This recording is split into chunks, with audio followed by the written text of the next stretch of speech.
Bonsoir, merci de regarder la télévision nationale. Ce qui concentre l'attention ce soir, célébration du Mawlud, une fête religieuse musulmane qui rappelle la naissance du prophète Mahoma. Paix et salut sur lui. À Conakry, la nuit du jeudi à ce vendredi a été consacrée à des prières et bénédictions dans les mosquées. Les explications avec Moussa Mikini Kamara Diamokaba.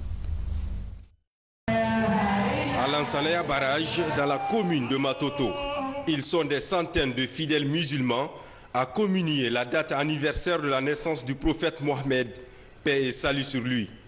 C'est une nuit du Mawlud mise à profit par la fondation El Hadj Gueriba Gabi pour la paix en collaboration avec l'association Ibadou Rahman Islam pour inviter les citoyens à l'unité et la paix dans notre pays. Les Guinéens doivent savoir, nous devons être unis, nous devons se donner la main, nous devons lutter contre la division, nous devons lutter contre le racisme et nous devons lutter contre des personnes qui nous divisent. Parce qu'en nous divisant, on ne peut pas être fort. Si Dieu a donné tout à la Guinée, si les Guinéens ne se donnent pas la main, les ressources que nous avons, ça ne peut pas être exploitable pour la Guinée. Puisque j'ai fait près de 15 fois le pèlerinage, ce que j'ai vu ici, c'est comme à la Mecque.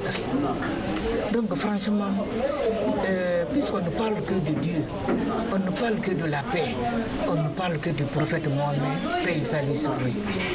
Et pour aimer quelque chose, il faut la connaître.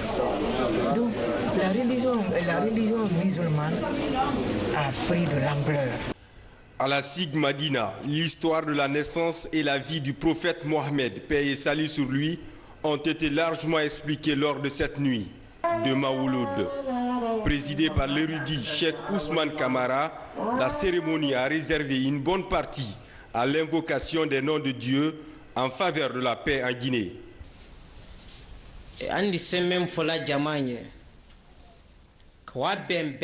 Cette fête est célébrée chaque année pour se rappeler du prophète Mohammed. J'invite les fidèles musulmans de Guinée à l'unité nationale, la paix et la cohésion sociale. Cette fête est célébrée chaque année. De Tombolia à Gbessia, tout comme à Kipé, les ressortissants de Maïdiana, massivement mobilisés, ont imploré la grâce de Dieu pour la paix dans notre pays. Ici, au siège du RPG Arc-en-Ciel, les fidèles se sont réunis autour du Coran pour la paix et l'entente dans notre pays. Mais notre Mawlud aujourd'hui, on a dédié pour le peuple guinéen et pour la nation guinéenne, pour le progrès de le projet du président Alpha Condé, donc il a pris pour la nation. Nous sommes fiers de lui aujourd'hui, car la Guinée aujourd'hui, on ne peut pas parler de coupure. Hier, ici à le Coran, tout le monde va applaudir très fort, mais aujourd'hui on a oublié maintenant. À Araponka, ce rendez-vous religieux a rassemblé les fidèles musulmans ressortissants de cette contrée, venus de tous les horizons. À la grande mosquée de Bofa, ils s'affirment en tant que citoyens et croyants pour le progrès de la nation. Durant toute la nuit, les fidèles ont manifesté leur amour pour le prophète Mohammed, paix et salut sur lui, et le pardon divin en faveur de la paix et de la cohésion sociale.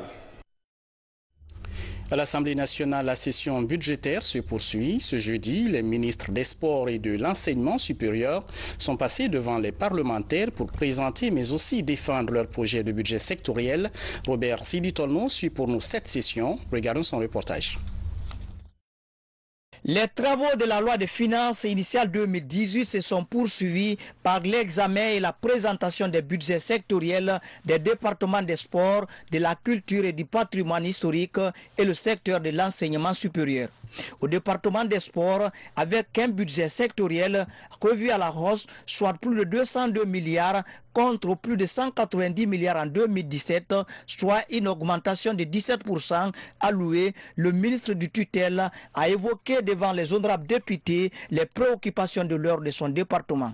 Des actions qui mettent un accent sur la valorisation du patrimoine culturel, matériel, immatériel, national et des communautés, mais aussi la mise en œuvre d'une politique nationale cohérente de la culture et des sports. Je reconnais les efforts du gouvernement qui rehausse un peu plus chaque année le budget du département, mais il reste encore largement faible par rapport aux défis que le développement culturel et sportif représente dans notre pays. La mise en œuvre des actions prioritaires identifiées dans le cadre de notre politique sectorielle, l'atteinte des objectifs qui nous sont assignés à la fois par le Plan national de développement économique et social, PNDS 2016-2020, et par la lettre de mission de son Excellence, Monsieur le Premier ministre chef du gouvernement, nécessite des ressources publiques plus importantes que celles allouées dans la loi des finances 2018. Pour sa part, le ministre de l'Enseignement supérieur a partagé avec les parlementaires les objectifs visés par son département, les défis bâtis autour de l'amélioration, l'accès aux études supérieures, le développement des qualités des enseignements, des apprentissages et de la recherche et la promotion de la coopération universitaire, scientifique et technique. Avec plus de 1000 milliards pour l'exercice 2018 contre plus de 700 milliards en 2017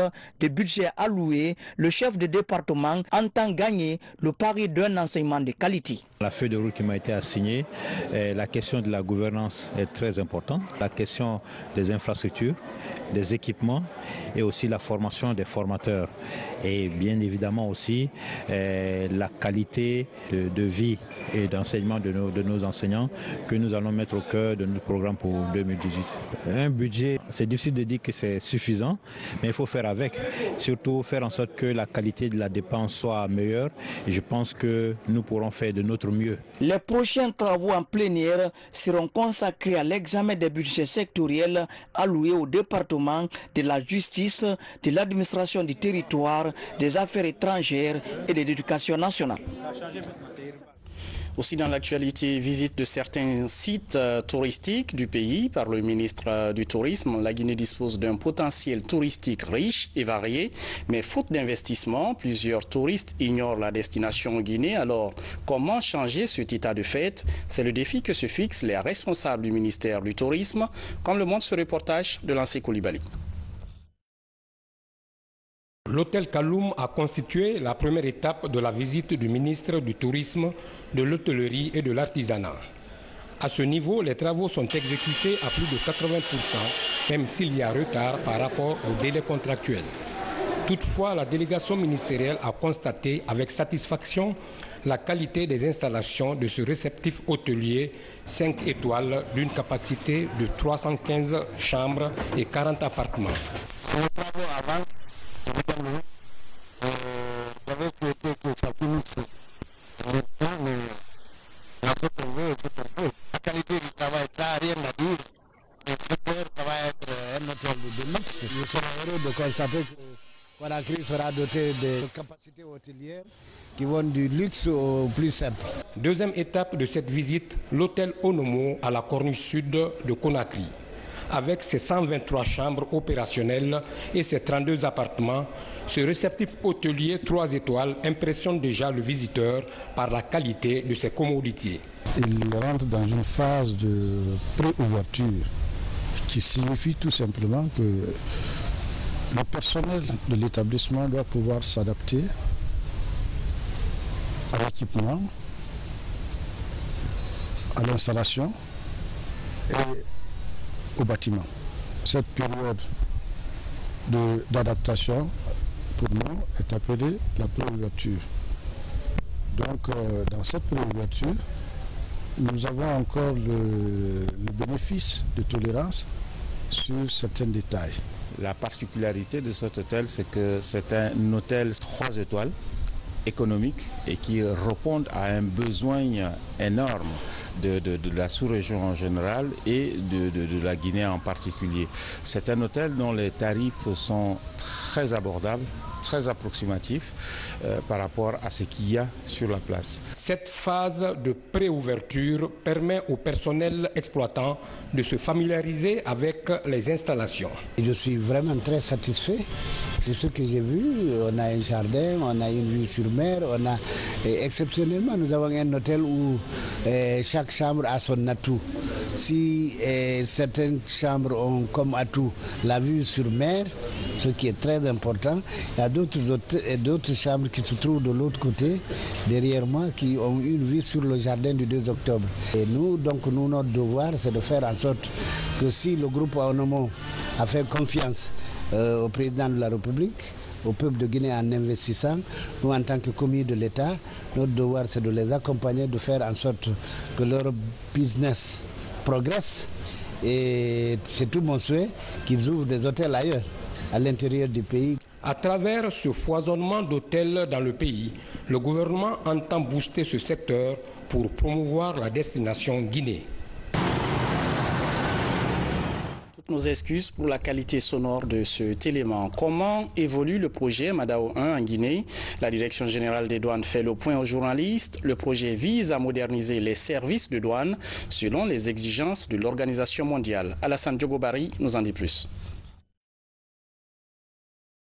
Dans le cadre du projet de modernisation des administrations douanières de l'Afrique de l'Ouest, Madao, financé par le Royaume de Suède, la douane guinéenne bénéficie d'un soutien dans les efforts de mise en œuvre de son plan stratégique. La menace, l'ordre public contre le danger qui menace nos populations, on est obligé de mettre une synergie ensemble. Douane, gendarmerie, police, tous ceux qui sont à la frontière. La lutte contre les faux médicaments, la convention de Washington, que la protection de certaines espèces, comme on a dit, la tortue, les chimpanzés, la circulation des armes légères, contre le terrorisme, les faux médicaments. Voilà en quelque sorte le troisième pilier que Madao veut développer. Et comme disait l'autre, quand on est ensemble, on devient plus fort. Au lieu que ce soit une lutte.